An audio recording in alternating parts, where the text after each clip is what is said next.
Hi. I want to have a little crack at this. So I kind of follow up to Riverwoods, which is an excellent film that I was involved in, produced by Scotland, the Big Picture. Um, I felt there were a couple of things that were left out from the film, despite it being a brilliant film. You can't fit everything in.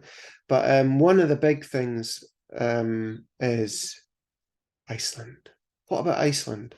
So Iceland is a country that has very few trees yet. Most people believe it has lots of salmon. We'll explore the second part of that. This first part is definitely true.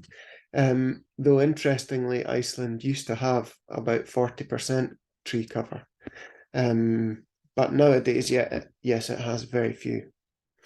So there are a few reasons for that, and that's around the geographic location of Iceland and the exploitation, the history of exploitation that Iceland has seen compared to what Scotland has seen, and the current exploitation as well.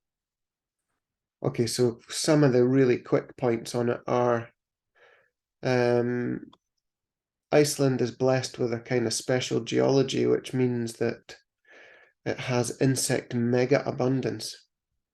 It's actually got far fewer insect species than we've got in Scotland, but because there's very little interpredation between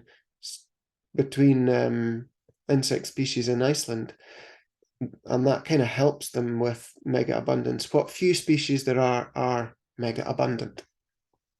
And that is due in a large part to Iceland's very unique geology.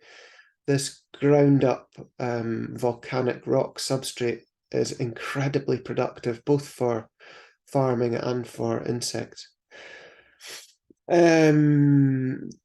Its location means minimal perilous migration for Icelandic fish compared to Scottish fish, less exploitation over less time. Yeah, we'll get into that. Long days during summer, constant insect hatches. The species of salmon is moving north, so Iceland really suits it now. They have kind of abandoned some of their more previous, more southerly reaches in Europe, and Iceland is actually on the same trajectory as Scotland. It's just a little way behind. So let's have a little comparison of the two countries. Human population. Scotland's got 5.5 million. Iceland's got 37,000, which is less than the population of Fife. If you're not familiar with Fife, it's a region of Scotland, and not, I mean, it's a populous region and a medium-sized one, but definitely far from the most populous and far from the biggest. So Iceland has 40,000 square miles of land compared to Scotland's 30,000 square land, 30,000 square miles of land. And Iceland has only had those 37,000 people exploiting those 40,000 square miles of less accessible land as well than most of what we've got in Scotland. Quite a lot of it requiring days of access or 4x4 vehicles, less of which is required in Scotland. Yeah, Scotland was colonized more than 10,000 years ago. Iceland has only been colonized around 1,000 years ago, so the history of exploitation is much lower in Iceland than in Scotland. Also, we mustn't forget that Scotland is part of an island which comprises 67 million people, many of whom spend fishing holidays in Scotland. and it's a rapid market for Scottish salmon and always has been. Just this year, in April, I was guiding a guy on the River Tay. I was guiding him for trout fly fishing, and he was telling me that he used to be a boatman on the River Tay in one of the netting stations, and in a good week, they could net 1,000 salmon in their little team. And there were 30 such teams operating just on the River Tay we're talking about. So that's, the potential for 30,000 salmon to be coming off the River Tay, none of which were returned, every week. I don't think Iceland's ever seen those sorts of levels of exploitation, and certainly not as sustained as it was in Scotland for so long. That doesn't happen anymore. Those nets have been bought off by anglers, but it doesn't seem to have made much difference to the return rates, probably because we just went those few steps too far, those few years too many of that heavy exploitation is what's really put our salmon population past the brink and into rapid decline. So because of their geographical location, fish coming out of the river in Iceland, as we'll look at, have a very short migration. And in Scotland, they have a much longer migration to get to the same feeding grounds quite often as the Icelandic fish. So we've got more like 3, but sometimes 5% wild smolts returning. So that's how many of our wild smolts survive at sea to return as adult salmon. It's 3 to 4 really, but occasionally as much as 5% in Scotland.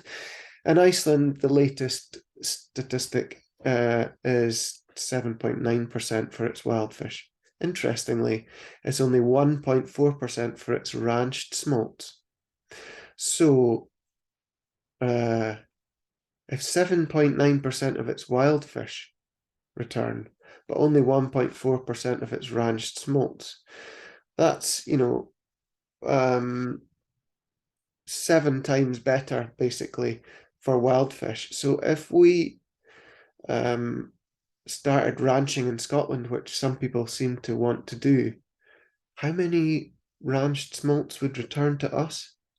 Look, they're getting almost 8%. We're getting more like 3 most of the time, occasionally 4, very occasionally 5. How many adults would we get back? Negligible, if any. Okay. The total salmon rod catch in Scotland in 2021 was 35,000 fish. And in Iceland, it was 52,000 fish. It's not that different. And it's very interesting if you consider the fact that this is a quite old stat, quite an old statistic, but it's said that just 10% of the salmon that are in Scottish rivers actually get caught. I think they come up with this number by looking at rivers that have got dams with fish counters on them, and then measure rod catch alongside numbers of fish going through the dams. And yeah, in Scotland it seems to be just 10%, and in Iceland it's between 36 and 85%. So let's round that off to 50%, and say that this number represents 50% of all the fish in the rivers in Iceland, which gives us what, 100,000 fish in Icelandic rivers, but in Scotland that gives us 350,000 fish. Okay. So why is it that 10% of the salmon get caught in Scotland compared to up to 85% in Iceland? Perhaps because of our many, many years of exploitation. Perhaps, catch and release was only introduced relatively recently. We have hundreds of years of catching salmon through, rod and line tactics prior to that. And it's quite possible that we have removed the majority of the genetics of the most aggressive takers of the fish that are most likely to take your fly or take your lure. All those successive years of cracking the fish on the head that have bitten your lure or bitten your fly means you're taking away those genes. And what we've got is a meeker population of salmon that are less aggressive. Okay, so what other advantages do Icelandic salmon have? Let's have a look at it. As I mentioned, there's this insect mega abundance thanks to its geology. That ground up black lava just happens to be perfect chironomid habitat, as well as black fly and certain species of stonefly. So heaps and heaps of insects during the season. What's more, during the season, in other words, through summer, basically never gets dark. So you get hatches continuously. So Iceland is able to pump out smolts a lot quicker than Scottish rivers can. In some of the really acidic rivers in the far north of Scotland, where there's, let's say 5 aquatic invertebrates per square kilometre, and it's entirely reliant upon, although smolt's survival is reliant upon the carcasses of their predecessors plus terrestrial insects, and there's no trees around. Yeah, there's not that many terrestrial insects, so it can be pretty slow, maybe up to 5 years for a Scottish salmon to make it from egg to smolt. Yeah, and for the most part in Iceland that happens in a single season, so obviously they're getting more fish out there. They're pumping out more fish to the sea. Okay, so this is about their migration routes and the distances that they travel. Scottish fish, it's my thought, some of the let's say a fish coming out of the Tay goes up here and goes to the feeding grounds off the Faroes, and then sometimes over the top of Iceland and round here up to this place off Greenland. By the time they've got here, they've already done about 3,000 kilometers. Kilometers or miles? Can't remember. Looks like over 3,000 miles. Yeah, so the return route, that's, they're logging up serious distances. And Iceland, it's hundreds of miles is what they're migrating. And really critically, there doesn't seem to be many blank spots in the feeding for the smolts as they go out on this journey. Whereas the fish leaving Scotland have to go through certain areas which are really poor on feeding before they get into the rich feeding grounds. And during those stages of the migration, there seems to be quite high rates of mortality for Scottish fish.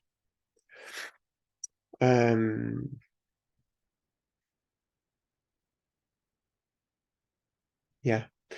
So salmon as a species, as I said, are moving north. They are abandoning some of their previous, there used to be salmon right down here in Portugal, some of their previous locations. And what they're finding a lot more comfortable is further north. Actually, looking at the temperature maps, I didn't put one in here, did I? Put one on the next slide, no. Oh, seem to have done that twice. Looking at the temperature maps, Scotland is actually quite close, in some cases, breaching that dangerous freshwater temperature of 23 degrees, which is the point at which it starts becoming fatal for salmon. And that actually is happening even in the north of Scotland, and that's mostly due to a lack of shade on the river, in other words, a lack of tree cover. But this area of the north of Scotland and the Highlands, where you've got treeless valleys, and lots of them. They're really critical. The salmon are in hot water there. Okay. So one of the other stressors on salmon, apart from human exploitation directly, is aquaculture. Actually, there we go. So in 2021, Scotland produced 205,000 tonnes of farmed salmon. And we had, that same year, approximately 1,270 tonnes of returning adults from the sea. Which, if those wild fish were part of the farm population, which of course they're not, but just to put it in context, to give you an idea of the scale of salmon farming, those wild fish, all those wild fish would represent less than 1%, actually 0.6% of the total farmed salmon biomass.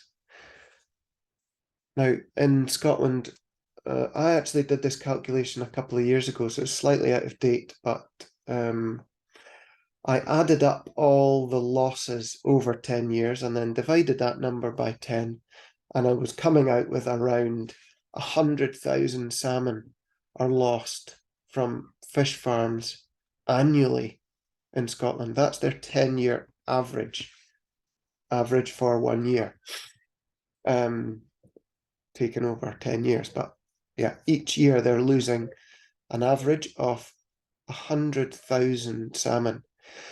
So apart from the sea lice issues, which, some people argue with, but if you look at this graph here, it's pretty hard to argue with that. All those tall red lines are during the second year of production. So salmon farms work in a 2-year cycle. And during the first year, there's not such a risk to wild fish because the sea lice burden isn't that high. But during the second year, this is about percentage mortality of trout, of sea trout, which obviously swim past the cages just as salmon do. Sea trout hang around a bit longer, so they're more susceptible to this than even the salmon smolts are, but salmon smolts are also highly susceptible to these issues. So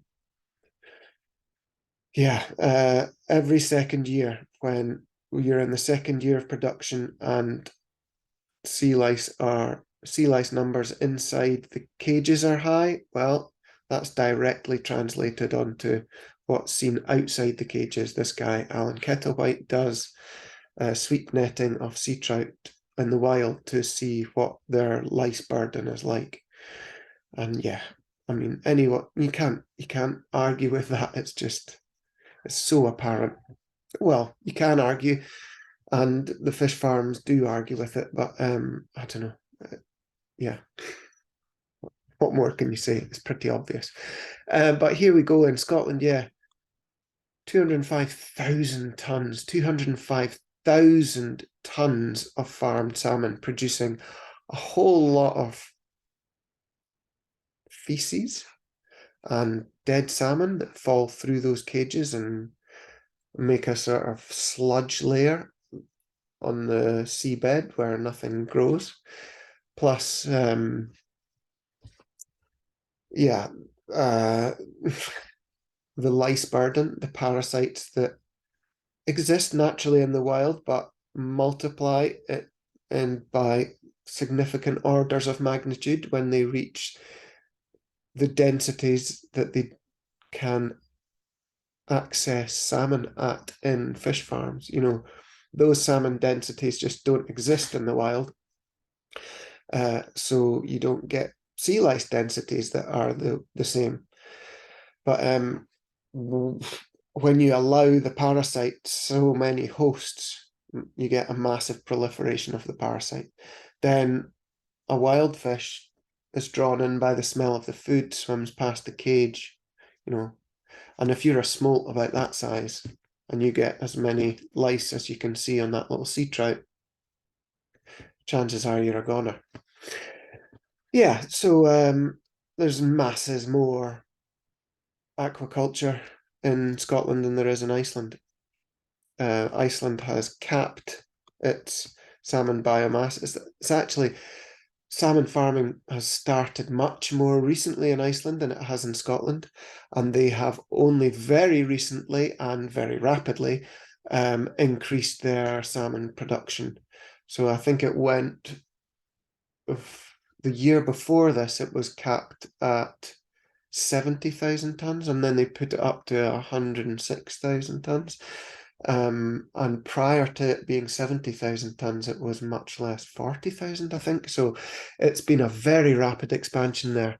And Iceland is recently reporting massive drops in its wild salmon returns as well. So yeah, it's all linked, and they're on the same trajectory as us. They're a little way behind, but they may well overtake us. Especially, yeah, they may. Having said that, though, Scotland is going to be worse for sea lice because sea lice prefer warmer water and proliferate more in warmer water. So even in Shetland and Orkney, there are, partly because of ocean currents, but also because of ocean temperatures, there are less sea lice there than there are down the west coast of Scotland.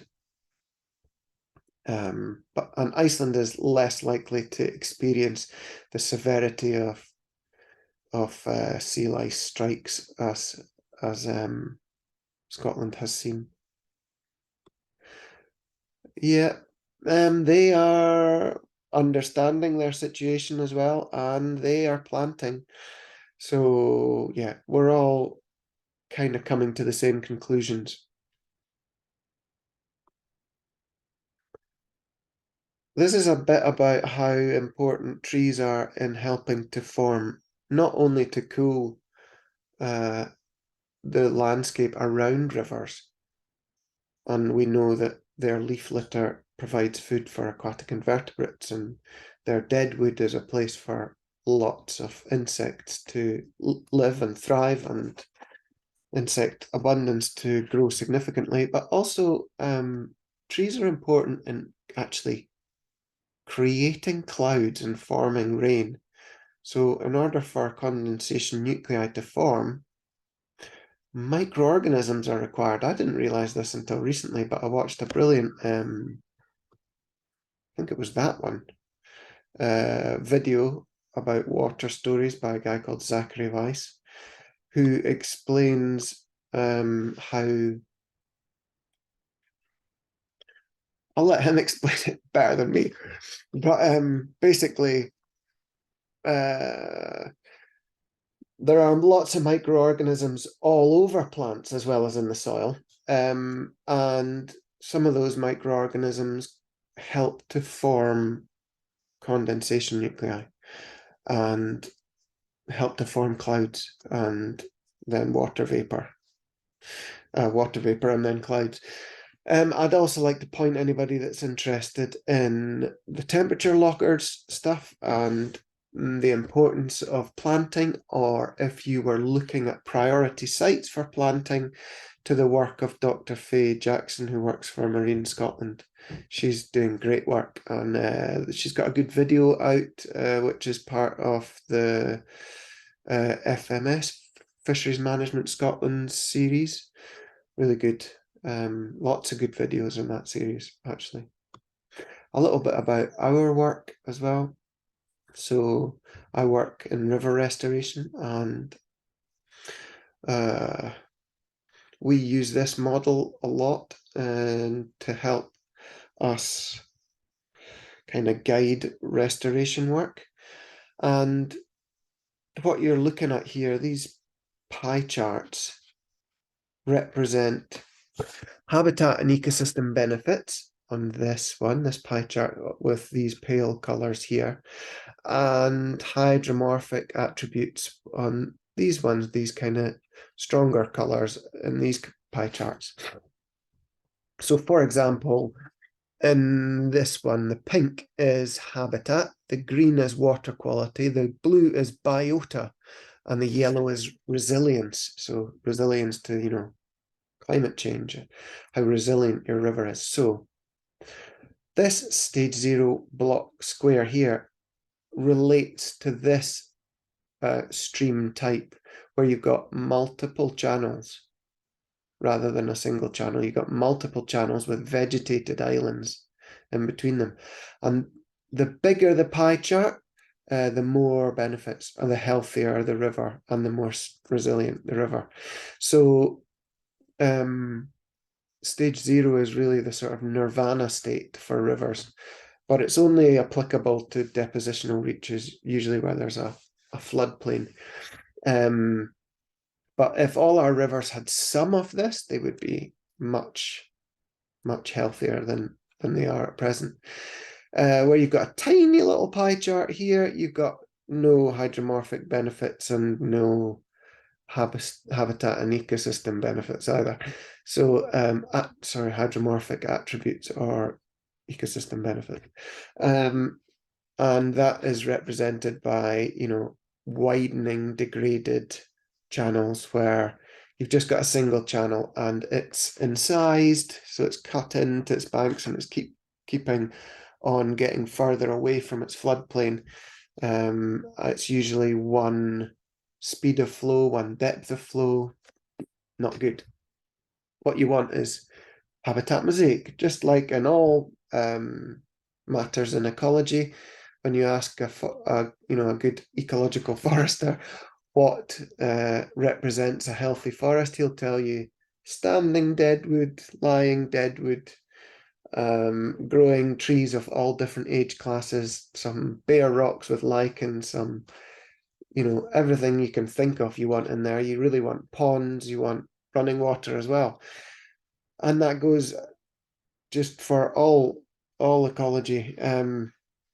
You want habitat mosaic. You want lots of different habitat types. When it comes to rivers, you want different speeds of flow, different depths of flow, different aspects of flow in terms of orientation to sunlight. You want some stuff that is totally shaded, some that's partially shaded, most that's partially shaded, and some that's not shaded. But that's less necessary now in Scotland, the latter category anyway.